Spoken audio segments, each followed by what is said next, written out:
ജോബിൻ്റെ പുസ്തകത്തിൽ നിന്നുള്ള വായന. അധ്യായം 4. എലിഫാസിൻ്റെ പ്രഭാഷണം. തേമാന്യനായ എലിഫാസ് ചോദിച്ചു, സംസാരിച്ചാൽ നിനക്ക് അഹിതമായി തോന്നുമോ? എങ്കിലും മൗനം അവലംബിക്കാൻ ആർക്ക് കഴിയും? നീ അനേകരെ ഉപദേശിച്ചിട്ടുണ്ട്, ദുർബല കരങ്ങളെ ശക്തിപ്പെടുത്തിയിട്ടുണ്ട്. കാല് ഇടറിയവരെ നിന്റെ വാക്കുകൾ താങ്ങി നിർത്തി. ദുർബല പാദങ്ങൾക്ക് നീ കരുത്തു പകർന്നു. നിനക്കത് സംഭവിച്ചപ്പോൾ നിന്റെ ക്ഷമ കെട്ടുപോയി. അത് നിന്നെ സ്പർശിച്ചപ്പോൾ നീ സംഭ്രാന്തനായി തീർന്നു. നിന്റെ ദൈവഭക്തി നിനക്ക് ബലം പകരുന്നില്ലേ? നിഷ്കളങ്കത നിനക്ക് പ്രത്യാശ നൽകുന്നില്ലേ?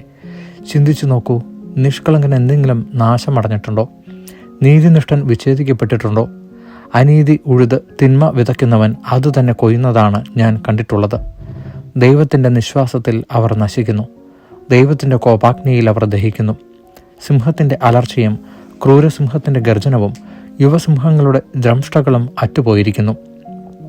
ശക്തനായ സിംഹം ഇരകിട്ടാതെ നശിക്കുന്നു, സിംഹിയുടെ കുട്ടികൾ ചിതറിക്കപ്പെടുന്നു.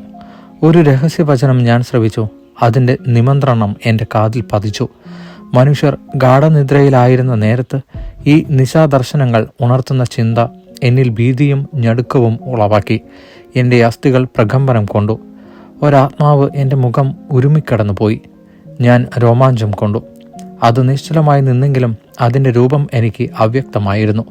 എൻ്റെ കൺമുമ്പിൽ ഒരു രൂപം ഞാൻ ദർശിച്ചു. നിശബ്ദതയിൽ ഒരു സ്വരം ഞാൻ ശ്രവിച്ചു.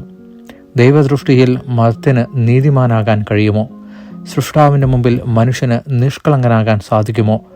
തൻ്റെ ദാസരിലും അവിടത്തേക്ക് വിശ്വാസമില്ല, തൻ്റെ ദൂതരിൽ പോലും അവിടുന്ന് കുറ്റം കാണുന്നു. എങ്കിൽ പൊടിയിൽ നിന്ന് രൂപം കൊണ്ട് മൺപുരകളിൽ വസിച്ച് ചിതൽ പോലെ ചതച്ചരയ്ക്കപ്പെടുന്നവരിൽ എത്രയധികമായിരിക്കും കുറ്റം കാണുക.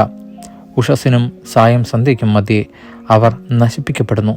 അവർ എന്നേക്കുമായി നശിക്കുന്നു, ആരും ഗണ്യമാക്കുന്നില്ല.